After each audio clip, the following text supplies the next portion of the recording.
जोहार, जय आदिवासी जिंदाबाद। आप सभी को सबसे पहले विश्व आदिवासी दिवस की हार्दिक शुभकामनाएं देता हूं।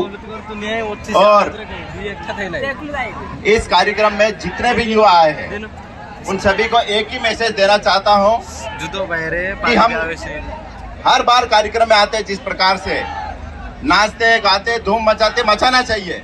हमारा इलाका है, हमारा क्षेत्र है, हमारा राज्य है और हमारा देश भी है। मैं एक ही बात बोलता हूं कि हर बार मैंने सुना है आदिवासी इस देश का मालिक है। अरे मालिक हो तो मालिक जैसा व्यवहार चालू कर दो।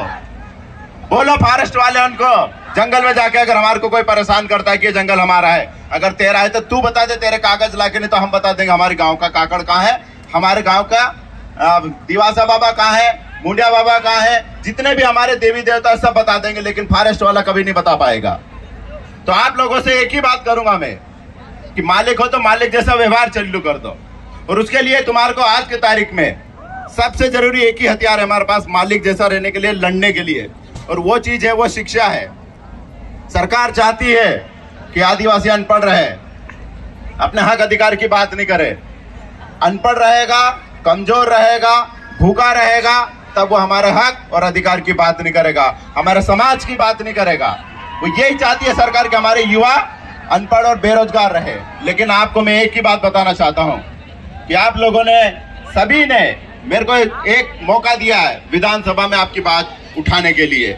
मैं बात उठा रहा हूं, वहां मैं युवाओं की बात उठा रहा, मैं किसानों की बात उठा रहा हूं, लेकिन सरकार हमारे को सुनने को तैयार नहीं है।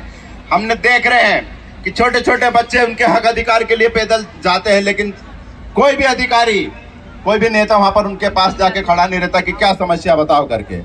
हमारे किसान यहाँ गट्टे पट्टा में 8-8 दिन तक खाद के लिए लड़े हैं, लेकिन उनको खाद नहीं मिल रहा है। वो सरकार की बस यही प्लानिंग है कि सरकारी गोदामों में खाद मत दो, प्राइवेट के पास खाद दो, और वो 200-250 रुपए वाला खाद हमारे आदिवासी गरीब किसानों को 600-700 रुपए में बेचने को तैयार है।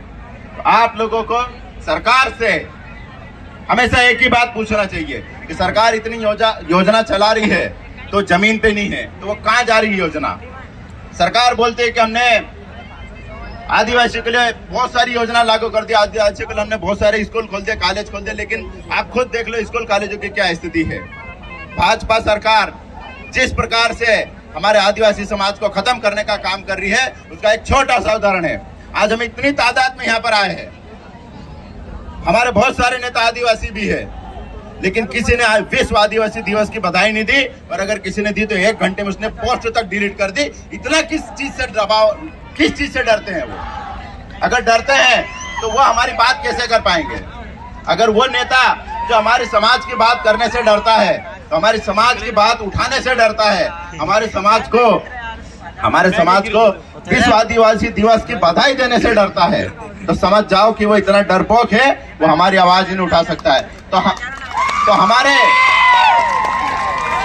हमारे बीच में हमारी आवाज मजबूती से उठा सके ऐसे आदमी होना चाहिए जो आदिवासियों की बात उठाए। यहाँ 80% से ज्यादा हमारे बड़वानी जिले में आदिवासी लोग हैं, लेकिन हमारे आदिवासियों पे जब अन्याय अत्याचार की बात आता है तो कौन आवाज उठाता है? हमारे गजानन दादा है, राजेश दादा है, गेंद्राम दादा है, विक्रम भैया है, ये सब लोग जो सामाजिक संगठन को लेके चलते हैं, इनके अलावा आपने देखना कभी भी कोई आवाज उठाने को तैयार नहीं होता है। ऐसी क्या मजबूरी है नेताओं की जो हमारे समाज की आवाज नहीं उठाती है?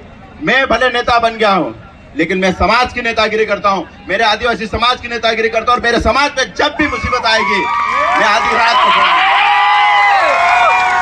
आपका भाई हूं, मैं हमारे वरिष्ठ लोगों का बेटा हूं मैं। अगर मेरे समाज पे मुसीबत आएगी तो किसी को छोड़ूंगा नहीं। मैं आपके खुले मंच से शासन प्रशासन के साथ उस नेता को भी बोला। मेरे समाज के लोग भोले भाले हैं, इसका मतलब ये नहीं है कि वो बेवकूफ है। और अगर बेवकूफ बनाने की किसी ने कोशिश करी तो हमारे युवा आप सब जागरूक है। यहाँ सिर्फ नाचने के लिए नहीं आए हैं, हमारी एकता, हमारी ताकत दिखाने के लिए भी आए हैं, और नाचेंगे भी। ये जरूरी नहीं कि आदिवासी नाचेगा नहीं। तो आप, मैं वही बार बार बोलना चाहता हूँ कि हमारी ताकत, ये जितनी ताकत दिख रही है, अगर हमारे मुद्दों पे जाके खड़े हो जाएंगे तो किसी की हिम्मत नहीं कि हमारे आदिवासी के साथ में कोई गलत कर दे। मैं फिर ज्यादा लंबा भाषण नहीं देता हूं। मैं आप सभी का धन्यवाद करता हूं। पूरे युवाओं के साथ अपील करता हूं कि हम नाचेंगे, गाएंगे, धूम भी मचाएंगे, लेकिन अनुशासन में। हमारी वजह से किसी को तकलीफ नहीं होना चाहिए, और हमको कोई तकलीफ दे तो उसको भी देख लेंगे, उसका टेंशन नहीं है। हमारी वजह से किसी को तकलीफ नहीं होना चाहिए। आप सभी को विश्व आदिवासी दिवस के हार्दिक शुभकामनाएं देता हूं। रैली निकलेगी, शांति से निकालना है, व्यवस्थित तरीके से जाना है, और खूब नाचो।